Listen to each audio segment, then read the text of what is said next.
ones closest to you. Dead.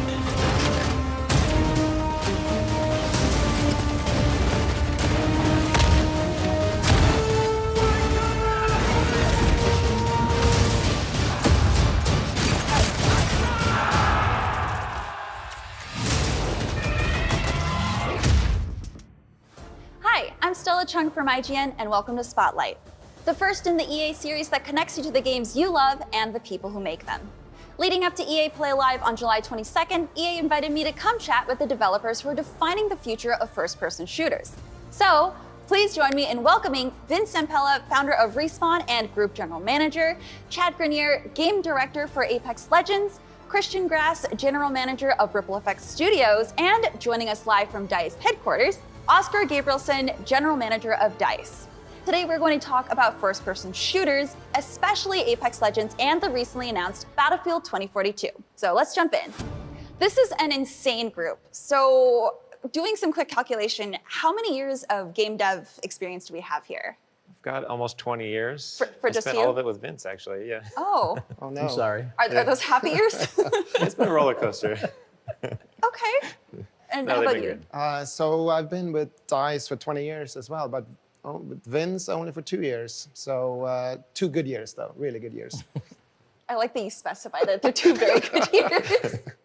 Oskar, how about you? I'd say 24 years. Kicked off early with modding community back in the Counter-Strike and Quake days. Since then, came into DICE, north of 10 years ago. So it's been a thrilling ride of many different shooters across the years. And this is the first time you guys are talking? I think we all individually talk all the time, but just Okay. as one group, we haven't all been together Oh. like this. So this is a very powerful group then. I guess. It's like I'm a actually very powerhouse of weak, FPSs. The Apex Games are where the champions are crowned, but the arenas are where legends are made. So Apex Legends took the world by storm, launching just over 2 years ago, and you had no advertisement before. So do you guys have any stories that you can share with us? Well, I recently just wrote a blog on our 2-year anniversary, kind of talking about how we kept the game a secret and did the Beyonce drop at the time. So we kind of copied her strategy there. Always go with Beyonce, Yeah. and you win. Flawless. Exactly.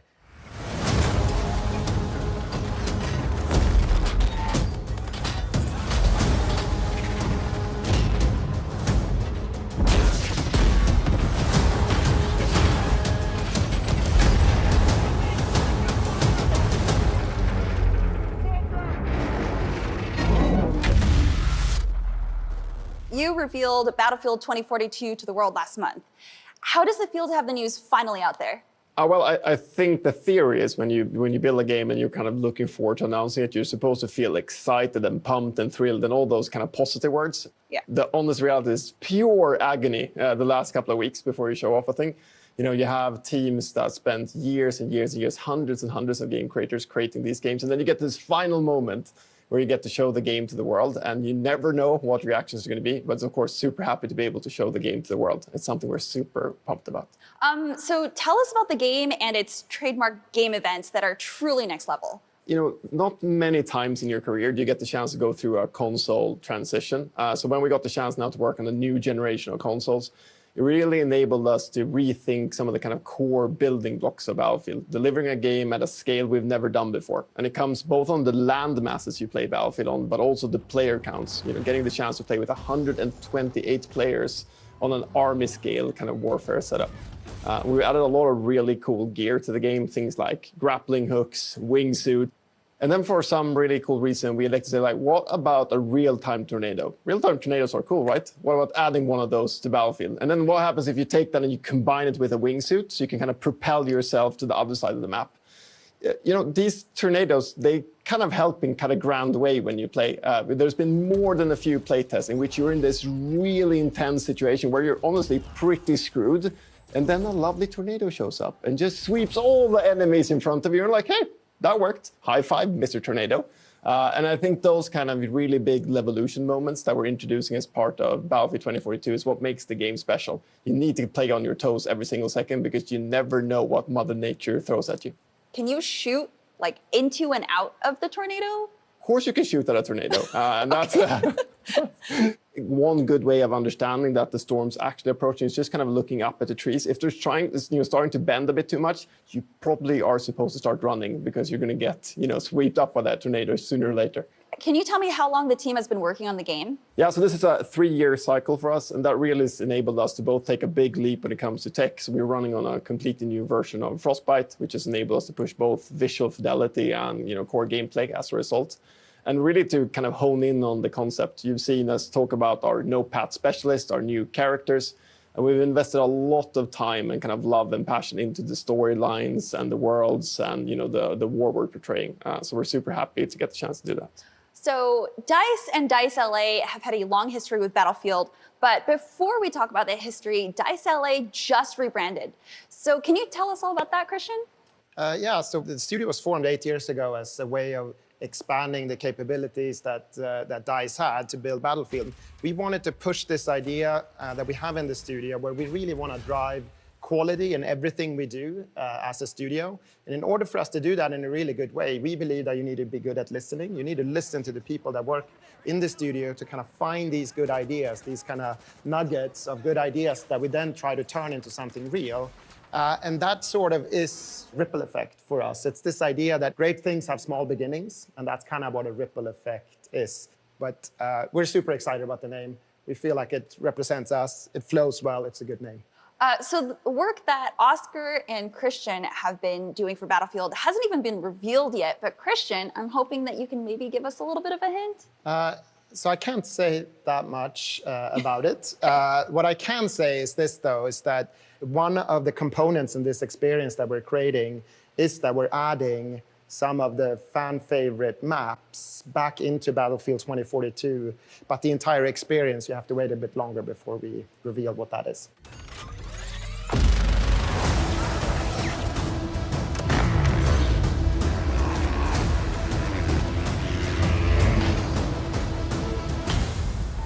The team at DICE announced Hazard Zone at the reveal, but didn't say much. We know it's being developed at DICE. Can you tell us a little more about that? Yeah, so Battlefield 2042 ships with 3 core multiplayer experiences. We've shown off all-out warfare. Of course, Christian and his team have something special coming shortly that we'll show at EA Play Live. And our second experience is called Hazard Zone. It's a high-stakes, squad-based game mode with a lot of high tension. It's not your classic Battle Royale. It's a really contemporary mode. It's also something the team has been thinking about for many years. We're really looking forward to showing it to the world. It has some really special components, and it really kind of leans into the superpowers of Battlefield and DICE at the same time. So we'll show more later this fall, just a couple of weeks and months before we launch the game in October. So Vince, you've been part of some of the biggest FPS games in the history of the genre, like Medal of Honor, Allied Assault, Call of Duty, and Call of Duty Modern Warfare, also the sequels to both of those franchises, Titanfall 1 and 2, my personal favorites, and Apex Legends, just to name a few. What is the secret ingredient to making a great FPS? A great team. That was immediate. I love that. Yeah. I think it goes back to something Christian mentioned, which is finding nuggets of gold within the team members themselves and putting them into the game, right? Building a great team where people are, have this initiative and they're passionate about making games. Ideas come from anyone, and so if you put the right people in place, then those ideas just sort of happen, assuming you have a collaborative culture and a place where people feel like they can speak up and pitch ideas. And not all ideas are good. Like you have to be, like we'll throw out ideas and, I'll say something and Chad will say, that's stupid, we're not doing that. Okay, and he's probably right most of the time. What was an idea in Apex that you guys threw out? Besides Titan, because we all know everyone's been asking about Titans. There's a lot. Coming off of Titanfall 2, we had a lot of the Titanfall 2 mechanics in the game, like the Titans, and that was something that we decided to cut, as well as wall running and the jump packs. And I know those are all favorites of Titanfall players, but they added to what we call Brownian motion in our game, where players can sort of be anywhere at any time. And we wanted a slower paced, more predictable combat where you can predict when someone goes around the corner, the possibilities of where they could be, and not that they can be anywhere. And then the Titans just sort of, were a weird balance. They were sort of, how do you make them powerful enough that you feel really cool when you're in a Titan, but not OP? We had drop pods at the beginning instead of jumping out of the plane and sort of doing the skydive. we had a map that you would pick where you would drop and sort of just instantly dart down in a drop pod. But we found during playtest that giving players more time to reposition and see where other players are going and rethink strategy was more fun. Going to check it out over there. It's a lot of playtesting and trying things and failing fast and moving on or improving if you see a promise in it. So Yeah, I think it's incredible to see like your team work together. And like you said, a great team makes a great FPS, because now you have this title that is esports ready. And ALGS has been doing wonders. A lot of people have been wanting to enter into it. And so it's just kind of the proof is in the pudding, right? Yeah, we're really glad that people are playing it competitively, and ALGS has been great. Just held the championships, so that was really cool. Really big prize pool, so that's been exciting. Looking forward to doing it again next year. I know you mentioned your team with Ripple Effect now, so would that kind of be your same answer? Yeah, of course, Key is a great team. I mean, that's how you succeed. The other thing that I really like is, and I think that's something that the Battlefield franchise has done well, is not being afraid of taking risks and not saying no instantly. So if someone comes up with an idea, like having a tornado real time in the game, someone doesn't just say, that's insane, cut. Instead, it's like, yeah, maybe that could work. And that kind of what if question, I think, is super important. So you take some risk, like we introduced Destruction back in Battlefield Bad Company 1 into the game, which wasn't necessarily from a development point of view a sane idea, but it was a cool idea and we wanted it, so we kind of pushed for it, even though it was really difficult to do. But then, like Vince said, you have to balance that with being bold enough to cut things that don't work as well. And that is actually more difficult than it sounds. It's difficult to cut things that you've been working on for a long time. So I think that balance is really important to strike. Then turning to Oskar, is there anything that you've had to cut from previous games that you've worked on that kind of made you feel a little bit sad? Oof. I have one that I miss, every single day. We'll hopefully get it back in, some Battlefield version. It's actually something we did back in the Battlefield 4 days called Tablet Commander. So you might remember you could actually join into a 64-player Battlefield session on your tablet, either an Android one or an iOS one. And we even had voice over IP support. So you could kind of call in supplies, do a bunch of things from the iPad. And the reason I remembered so well, it was actually the same year I got my first kid. So I couldn't sit in front of a console or a PC, but what I could do is I could carry my kid on one arm, and I could have my iPad on the other one, and I could scream at my squad and give them squad orders. So we just need to get Tablet Commander back. And us not having it in the next couple of games is still really frustrating me, so we have to fix that. Do you think we can make that happen? Hopefully at some point it will be back in the game. I don't know, though. Let's do a classic, Christian. You and I this weekend, Oskar, let's write some code. Yes. How hard can it be? Yeah, I love the Commander feature as well. That's a good call out, Oskar. So going back to Apex, Chad and Vince, you guys have been able to knock it out of the park with every season launch. And I think season 9 was one of the best because you also brought back Titanfall 2's most infamous pilot, Viper, with Valkyrie, and created this new backstory for a character that we really didn't get that much screen time with. How do you guys keep doing it?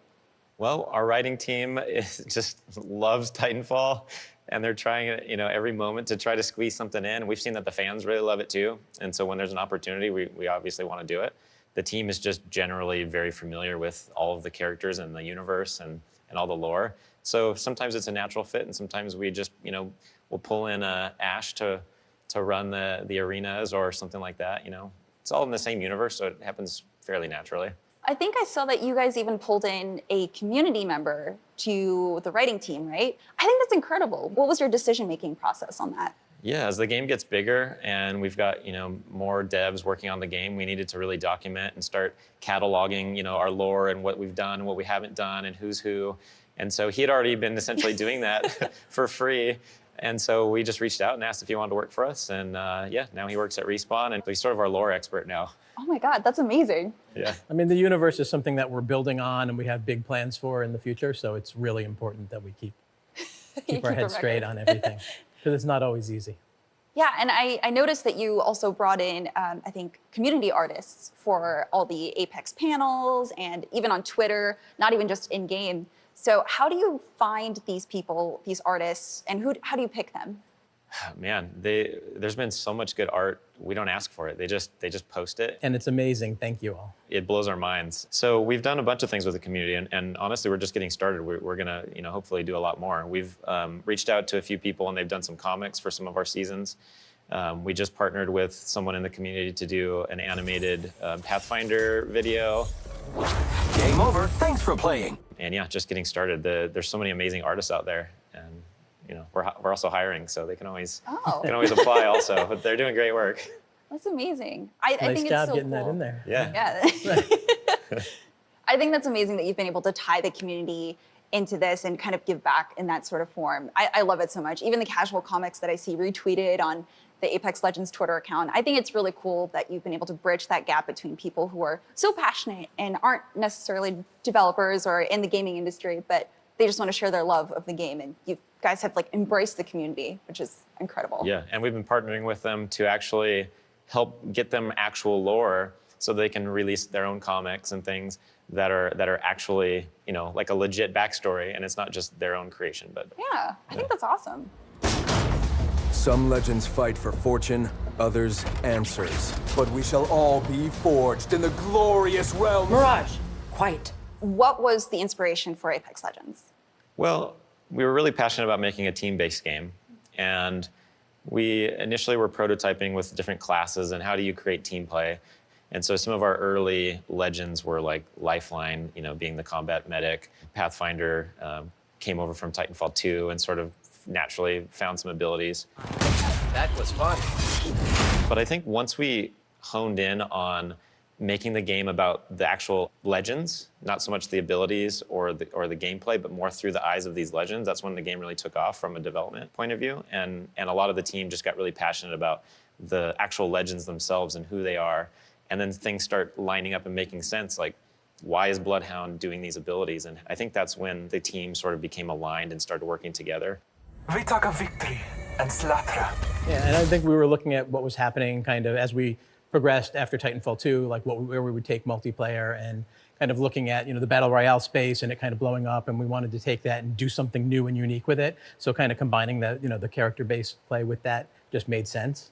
Yeah, and I think you guys said that you want to expand beyond Battle Royale, which was evident in Season 9's arenas. Can you guys give us a hint at what else you might be planning going beyond Battle Royale? Yeah, so Battle Royale will continue to be a primary focus for us. That's, you know, that's the roots of the game. But we have been trying to expand beyond Battle Royale because we have, you know, what we think is a really great combat loop and a fun core gameplay. And so we're trying to offer more ways to play. So we just released arenas in Season 9. And in Season 10, I can confirm that we'll be releasing a ranked version of arenas. The rules are simple. Whoever survives wins. So I'm very curious, what FPS defined you as a developer? So for me, it's the first FPS game I shipped, which was Battlefield 1942. It took off, became a huge success. So kind of everything there on that journey, building that game and experiencing the launch. I mean, it's one of the greatest, I guess, memories I have in my career. So that's the game that defined me. I just realized you launched with 1942 and now it's 2042. How do you feel about that? I feel really good about it. So when I love the name, so I think that was a great choice, going back to our roots in a way. So I love that name and I love it sort of coming together. What about you, Oskar?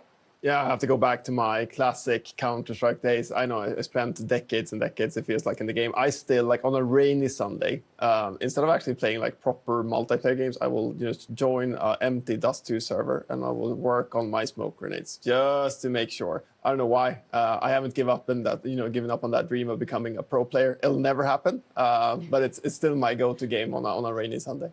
And what about Vince? I'm very curious. Probably like Doom, because the modding, you know, we spent a lot of time like making mods and trolling our friends as we played, you know, kind of LAN party style. And then playing probably Quake 3 Arena was probably like the game that I had the most fun, you know, playing competitively. Do you think you could have gone pro in it? Oh, gosh, no. Chad, how about you? Yeah, I'm kind of surrounded by my idols here because I grew up, as far as multiplayer gaming, playing a lot of Battlefield 1942. And then what got me my start in my career is actually playing and modding Medal of Honor Allied Assault, which is a game Vince made. So, and then, you know, that's how I met Vince and got my job and all that and started working on Call of Duty. How does it feel, like, hearing all this right now? It feels really good, of course. Yeah, it's great. But I mean, it's like we're all fans of each other's work. I mean, I love playing Allied Assault. Modern Warfare was amazing. I used to play a ton of Counter-Strike as well. I think maybe most of us did. That was a ton of fun. So when are you and Oskar going to team up for CSGO? That's a good question. I'm pretty sure Oskar is way better than I am, so Well, I don't maybe know. he can Or maybe coach you you. can carry me, Oskar. Yeah. I think that the 5 of us, on this call, we're all great in theory, at least, and that's a really good start. The question is if we can translate it in a good place, but maybe we can schedule something for this weekend. We just need to finish these games we're working on. Yeah, I think people assume that we're good at the games we work on. no, But no, it's, no. Like, it's this weird thing where you put out a game and instantly you have like an hour window maybe where you know the tricks better than the players, and then they just surpass you like that now. It's crazy. Actually, I'm really curious. How many times, like, what is a moment where you've seen a fan post gameplay of something that you never thought was possible in a game? Every day. Every day? Is there like a favorite moment? What was the curved bullet thing in Titanfall? Curved bullets? I don't remember that one. Yeah, where they used the warp thing and they would curve bullets and hit people. Oh, yeah. Yeah. I'm so glad I wasn't playing against them. Yeah, anytime we release something new, also, we think it's like really well balanced, and then we release it, and we just like, oh no, people are doing that with it. It's awesome. Love it. Okay, what about a battlefield moment? Because I know that can get, I mean, you're adding a tornado now. So what is one of the wildest battlefield moments that you've ever had? I remember actually, which was kind of bizarre, we were playing against a bunch of journalists on BF 1942 early on, and they took the B-17 and started wing walking on the B-17. So the entire team flew on the B-17, walking on the wings. That was an amazing moment that, like, we didn't even know that you could do. Yeah, I mean, I think one of the kind of magic pieces when it comes to Battlefield is this notion of like what people can do in a social construct. And I mean, and many actually of the Easter eggs we produce across the years in Battlefield really are all about players coming together and doing things together to unlock something unexpected or crazy. Whoa! So there's some magic sauce there in Battlefield that really works well with the community.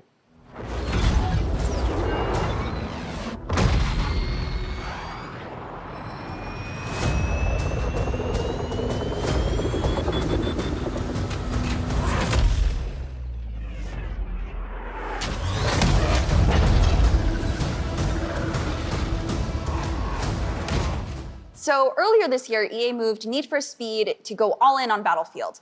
Can you tell us how that works with a total of 3 studios and EA Gothenburg supporting specifically on Frostbite engine tech? Yeah, I mean, I'd say on a normal year, it would be borderline impossible to pull in that many studios to build a game like this. But I think this COVID environment we've been in means that it's actually easier to scale teams because we're all in the same kind of infrastructure, Zoom meetings, virtual whiteboards, virtual playtests, everything has the word virtual ahead of it. So this is by far the biggest Battlefield team, we've ever had. And that's really enables us now to ship these 3 core, multiplayer experiences as part of the Battlefield 2042 launch. But it's been a grand adventure, a couple of months left, and just kudos to everyone in Gothenburg, Guildford, LA, and of course the team back in Stockholm. Everyone's come together, and it's honestly not only those folks. There's been engineers and artists and audio designers from kind of every single corner of the world across Electronic Arts helping out on this game. And I think you've seen it when you've seen the reveal trailer and the gameplay assets. It's really shining through. So kudos and thanks for all the help.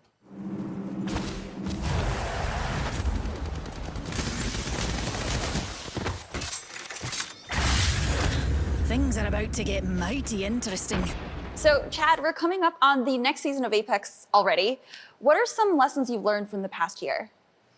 Yeah, there's been a lot of lessons. I think from a development perspective, make sure that we're giving everything enough time to be good before it comes out. I mentioned earlier ranked arenas coming next season. That's one of those things that just wasn't quite ready, and so we just push it a season. I think early on we were probably trying to hold to our guns and release things on schedule, and now I think we're a little bit more flexible with that sort of thing, and I think the players have responded well to that. We'd much rather release something when it's really good and ready than to just get it done on time. Yeah, I don't think everyone realizes how much time some of this takes. Like, characters we've gotten it down now to only about a year. It's a little bit more, yeah, a year and a half or so. So, we spend a lot of time kind of honing them, so it sucks to rush it out at the end, with things. We want to be able to have the time to make it perfect, or as perfect as we can. Out of curiosity, how long would a map take to develop? We're generally about a year and a half from when we first start doing blockouts to shipping. What about map changes, actually? Is that any easier than doing full map updates? It's definitely a lot easier. Like a map update is generally about 6 months. So we're a couple seasons ahead on those, and then a town takeover, we're usually about 1 season ahead. So, And actually, I'm very curious, how long does it take to make a map in Battlefield? Somewhere between 6 and 12 months, based on size, complexity. Is it a new biome, new gameplay opportunities? It's a bunch of time to pull that off, especially our big player counts. It's just a massive challenge, really balancing everything there. So then that kind of begs the question, how hard is it to run a live service game? a lot harder than we thought. We're still learning how to do it, I think. You know, it's kind of, we get better every time, I hope. And I think there's a lot of content, it's a lot of testing. You know, the good part of it is you can put things out there and try things and not being afraid of things failing, but that puts a lot more onus on the team to create content to that the fans, like they need to last an entire 3-month season and have enough content to keep people coming back and engaged and entertained. You'll see. Yeah, we look forward to it. Yeah, I was going to say, is there any advice that you'd want to give Christian and his team? I'll let Chad answer this one. If I could go back, I think the only advice I'd give myself was to make sure that you've got the pipeline and the tools and the team ready to start creating that content. Because for us, we were all in on launch. We launched the game, and then it's like, oh, this game got popular. We have to do like a season 1. What are we going to put in it? And we had very little content ready to go. Yeah, the first couple seasons were a lot of work for the team. Yeah.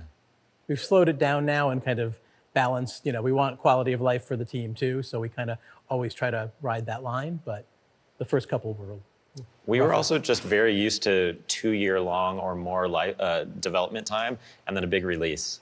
And it was the same for the release of Apex. So we had never done, how do you ship something in a month or in 3 months even? And so we just had to completely change the way that we think about development. So Oskar, I'm curious, after hearing all of these stories, how are you guys preparing for Battlefield 2042's live service? Of course, we've had the Battlefield 4 live service we did together with Christian and the team over in DICE LA. We'd had Battlefield 5 just recently. We took Star Wars Battlefront 2 on quite a journey, adding new content and updates, evolving that game a whole lot after launch.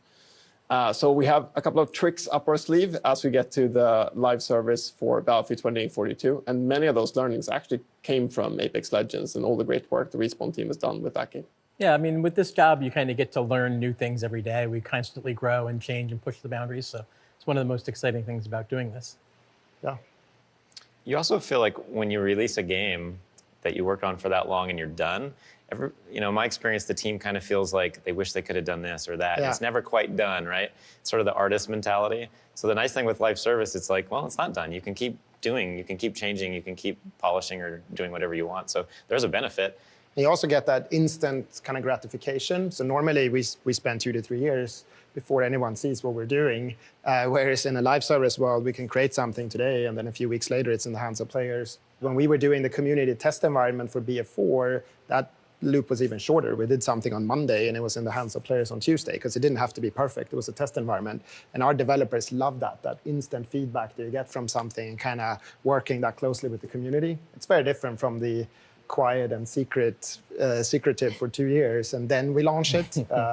Seems like you guys have a lot of fun with it, which is really great. This is my favorite part. Exciting. It's time we jump to the part that everyone has been waiting for. What does the future of FPS games look like to you? Vince, because you have the most history with FPS games, we'll start with you. What does the future look like?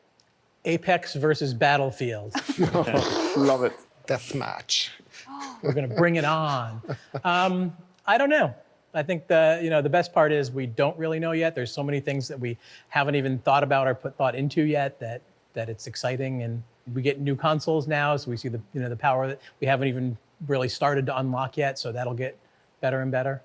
Yeah. How about you, Chad? The other thing that excites me is there's a whole new generation of gamers. And we're up here talking about, games we've played in the past, and there's people who have never even heard of them or never had the chance to experience them. So I think there's a lot of gameplay experiences that you can pay homage to or something, or experiences you can bring, right? Respawn just made a World War II game, for instance, and I grew up on a World War II game that Vince made, ironically. And I think a lot of people experienced it for the first time and learned something about World War II. And so just opportunities like that. There's a whole new generation of gamers, and so that's exciting. Christian?